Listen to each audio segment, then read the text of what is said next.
एक और राज्य में बड़ी साजिश का खुलासा हुआ है तो दूसरी ओर पश्चिम बंगाल के मुख्यमंत्री ममता बनर्जी ने एक बार फिर से रामनवमी पर दंगा वाला बयान दिया है। ममता के दंगे वाले बयान पर बीजेपी का पलटवार भी हुआ है। पीएम ने कहा है कि इंडी गठबंधन को प्रभु श्री राम से परेशानी है। तुष्टीकरण के लिए प्राण प्रतिष्ठा का निमंत्रण भी ठुकरा दिया। पीएम ने कहा ममता ने बीजेपी पर रामनवमी के दिन दंगे कराने का आरोप लगाया है। जीत हमेशा सत्य की होती है, यह प्रधानमंत्री नरेंद्र मोदी ने कहा। তিনি কিন্তু আবার ওই গুলি চালিয়ে দেবে আগেরবার শীতলকুচির মতো। তিনি কিন্তু আবার আপনাদের বিপদে ফেলবে। আমি সংখ্যালঘু ভাই বোনদেরও বলবো, যদি দেখেন স্লোগান দিচ্ছে 17 তারিখ ওটা ওদের দাঙ্গা করার দিন, আমি মনে করি ওটা মানুষের সম্মানের দিন হোক, ঐক্যের দিন হোক। গালাগালি দিলেও মাথা ঠান্ডা করে আল্লাহর নামে প্রে করবেন, ওদের বিদায় চাইবেন, কিন্তু কেউ কোনো প্ররোচনায় পা দেবেন না। আমাদের শান্তি রক্ষা করতে হবে। ওরা চায় দাঙ্গা করে এনআইএ ঢুকিয়ে দিয়ে ভোটটা যাতে না হয়, আর ভোটটা যাতে ওরা ছাপ্পা মেরে দেয়।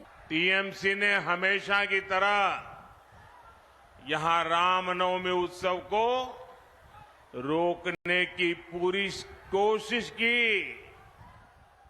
सारे षड्यंत्र किए, लेकिन जीत सत्य की ही होती है। और एक और बड़ी खबर आपको बताता हूं, संविधान को लेकर झूठ पॉलिटिक्स पर पीएम ने प्रहार किया है। अब संविधान को बाबा साहब ही खत्म नहीं कर सकते। देश के संविधान ने मेरे जैसे गरीब को पीएम बनाया। कल लालू ने संविधान बदलने वाला बयान दिया था। डॉक्टर राजेंद्र बाबू और बाबा साहब अंबेडकर, उनका दिया हुआ ये संविधान न होता तो कभी ऐसे पिछड़े परिवार में पैदा हुआ गरीब का बेटा देश का प्रधानमंत्री नहीं बन सकता था। जब भी बीजेपी आगे बढ़ती है तो संविधान का राजनीतिक शस्त्र के लिए उपयोग करते हैं और झूठ फैलाते हैं। संविधान बदल देंगे, संविधान बदल देंगे।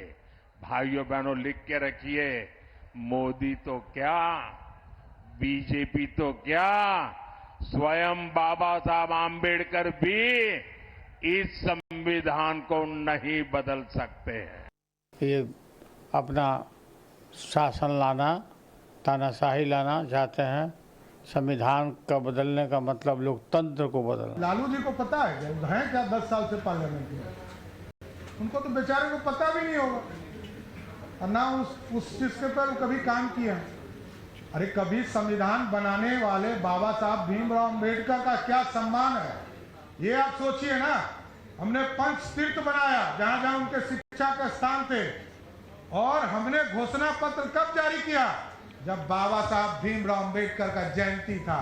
यही फर्क है राजद और भाजपा में, हम उनके सिद्धांतों को लेकर चलते हैं। दरअसल विपक्ष मोदी सरकार पर संविधान बदलने को लेकर हमले कर रहा है।